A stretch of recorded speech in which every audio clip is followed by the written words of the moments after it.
Ladies and gentlemen, I'm gonna need you to pinch me because I can't tell if I'm dreaming or not. Capital Games might be trying to fix their game.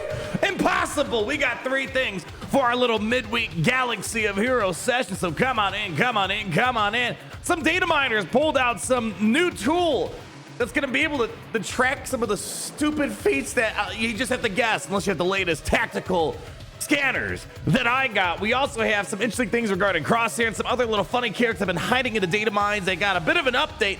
And lastly, I got a little complaint. It's not an auto video unless there's a complaint being thrown in there towards the end for those that wanna hear my latest 2 cents on this Datacron set. So people, come on over. Let's get chit-chatting. So first things first, let's talk. We're gonna front load all the interesting stuff before we get to the D word. Datacron. That is, you guys probably have experienced this. We've asked this for many times, and eventually, you lose oxygen. They keep talking about it, right? You sound like an old person on their front porch. Oh man, I went back in my day.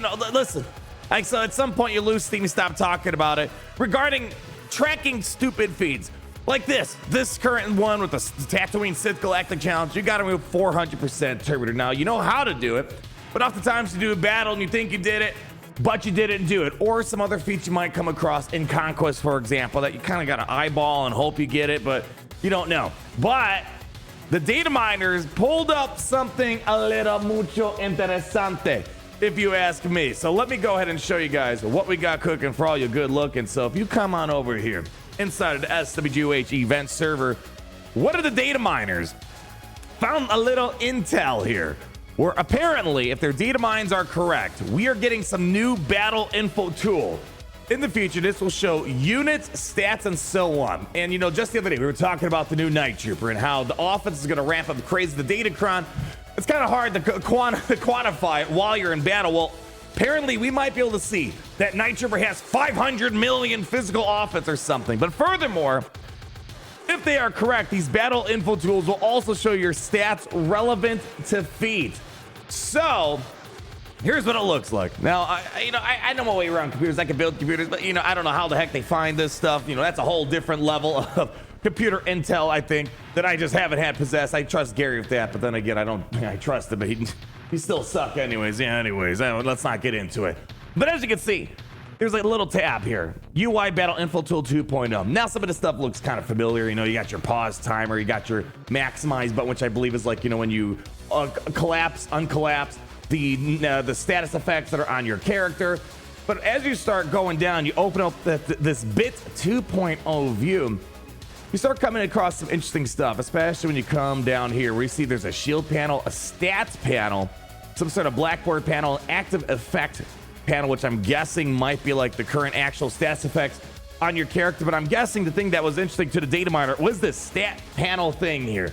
So it's all cool and all. Just specifically, today was the perfect day because we have the 400% terminable, which again, you can't really visually tell. You just gotta hope you did it right. You used the right stuff. Use Darth Vader lead or whatever to try to get some terminable. You OG Moff Gideon potentially. But if they're finally gonna do that, that's awesome. And before I get to the next step, one thing I hope that maybe this does have, and they already have it in game in certain game modes. They had it in Heroes of Middle Earth. What I would like to have is a way to see the enemy cooldowns in Grand Arena, Territory Wars. I know they have it in territory battles, or even in inside of, I believe, even in the raids, where you can see the opposing team's cooldowns on their abilities.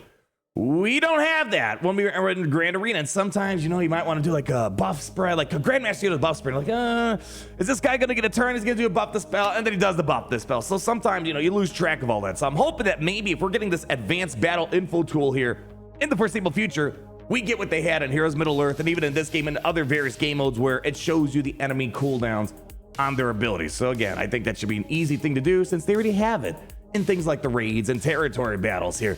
So the guesstimation, if this is going to happen, well, that's the question, my friends. If this is going to happen, when it's going to happen, it's in the data mine. So things are always subject to change.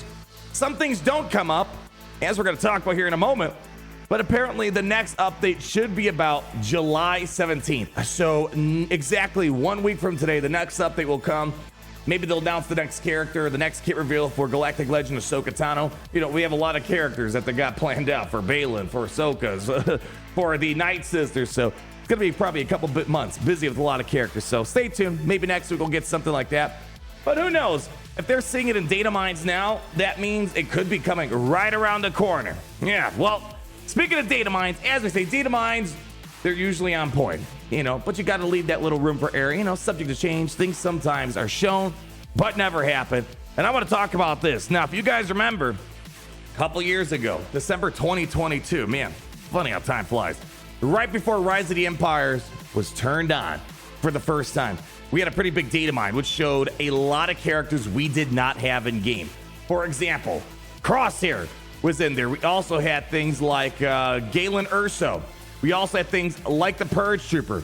Also, Cham Syndulla. Also, I always forget her name. What is it? Joka something. I don't know. I always mess up her name too. And then a variety of other stuff that we saw too.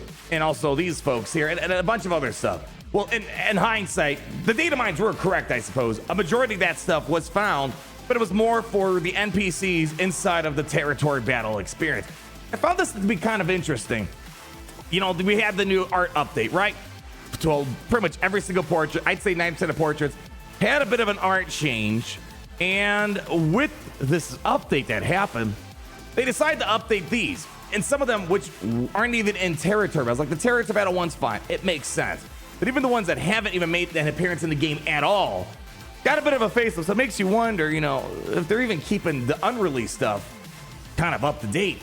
Or are they going to do something about it and add it to the game? But let's move things first. All right, so Crosshair, this is the old Crosshair image. They updated it to look like that. Again, it looks pretty cool. Again, I think the only downside is one thing I'm noticing when playing, I feel like maybe they're too zoomed out. Feels a little blurry too sometimes. But otherwise, I think it looks pretty sick. Definitely, I think an improvement over that. But again, I think there's a couple things, maybe with the lighting, the shadows, and I feel like in game it's like 5 bytes. So it seems blurrier than usual. So they updated the Crosshair look. Evan Peel. So again, we're not gonna make a big fuss out of these because we saw all these in data mines way back when.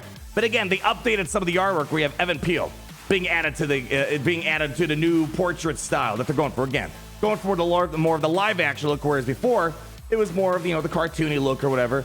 And then even Galen Urso got a small change. Even you see what I'm saying? It looks super blurry. I don't know. They downscale everything so people could run it on their Motorola flip phones. But you can see Galen Urso, very subtle change that they did here. I think for whatever reason, I think the subtlety is that it just looks more pixelated. There's a change, but I don't know what it is. Again, I guess they want, if you're in the middle of nowhere in the forest somewhere with no signal, they want you to open up your flip phone to be able to play this. And also we see that we also got a bit of an update for, Joka, I can't remember her name, the freaking librarian. That's how I know her. She's a librarian that was messing with Kenobi when the archives are incomplete. So I just thought it was interesting, especially when I was seeing things like this. This guy makes no appearance in the game, I believe, in a territory battle, as a raid, anything of that matter, an NPC. Yeah, I can't remember much there, but yeah, it's interesting. They're even updating the look of that stuff. And just one more thing before we move on to the final topic. How is this guy not added to the game? How is Crosshair not added to Star Wars Galaxy of Heroes yet? The Bad Batch had its finale.